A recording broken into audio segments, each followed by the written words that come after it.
নমস্কার,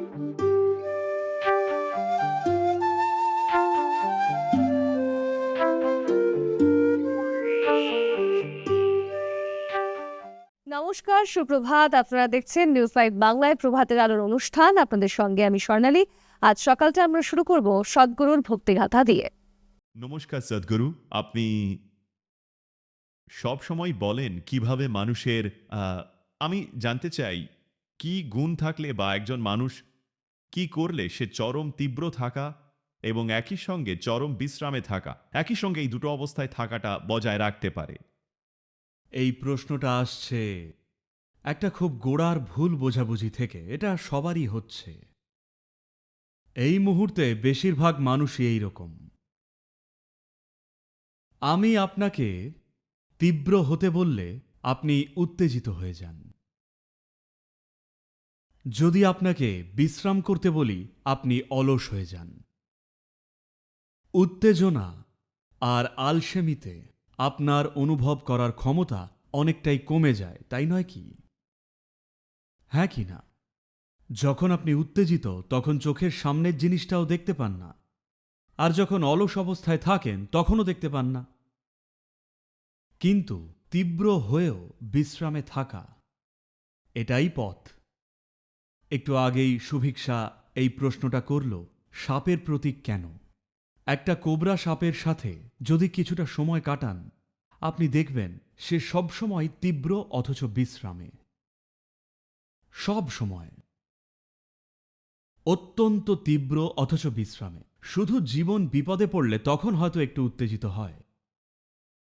একটা সরীসৃপকে সেটুকু ছাড় দেওয়াই যায়, ওকে? কিন্তু তা না হলে সে একই সঙ্গে অত্যন্ত তীব্র আর বিশ্রামের অবস্থায় থাকে। এটাই একজন যোগীর গুণ, সে তীব্র আবার বিশ্রামেও। আপনাকে সেটা আনতে হবে।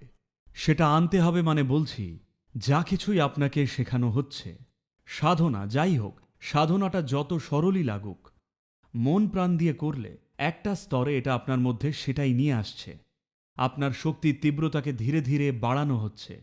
আবার একই সঙ্গে এটা আপনার মধ্যে আরো সহজ বিশ্রামের অবস্থায় আসছে। কারণ তীব্রতা আর বিশ্রামই আপনার বোধ অনুভবের সবচেয়ে প্রধান দুটো মৌলিক গুণ।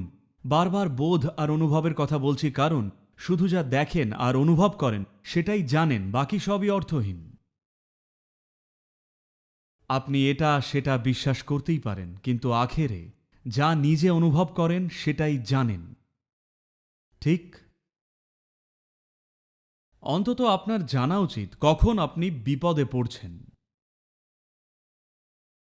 ঠিক? বেশিরভাগ মানুষই জানে না।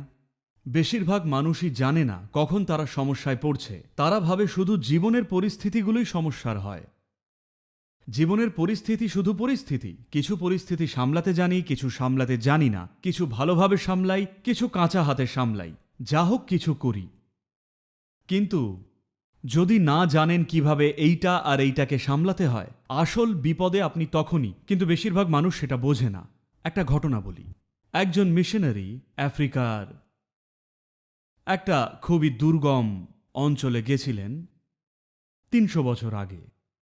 তো ওনাকে একদল অত্যন্ত হিংস্র দেখতে নরখাদক এক উপজাতি ঘিরে ফেলল। তখন উনি হাঁটু গেড়ে বসে আকাশের দিকে তাকিয়ে বললেন, ডিয়ার গড, আমি বিপদে পড়েছি। কিচ্ছু হলো না। তখন বললেন, গড, আমি আপনার কাজে এসে এই বিপদে পড়লাম আর আপনি কিছুই করছেন না।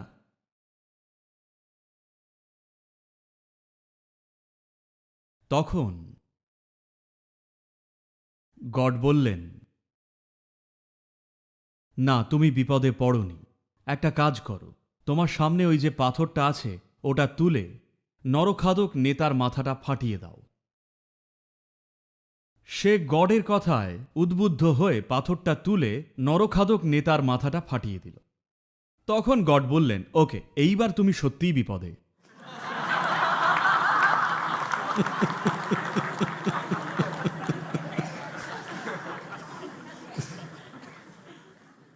জীবনে কিছু ঘটল, কিছু ঘটল না, সেইগুলো সমস্যা নয়। যখন নিজের ভেতরে কি হচ্ছে জানেন না, তখনই আপনি আসল সমস্যায়। বহু জন্মের সমস্যা, বিশ্বাস করুন।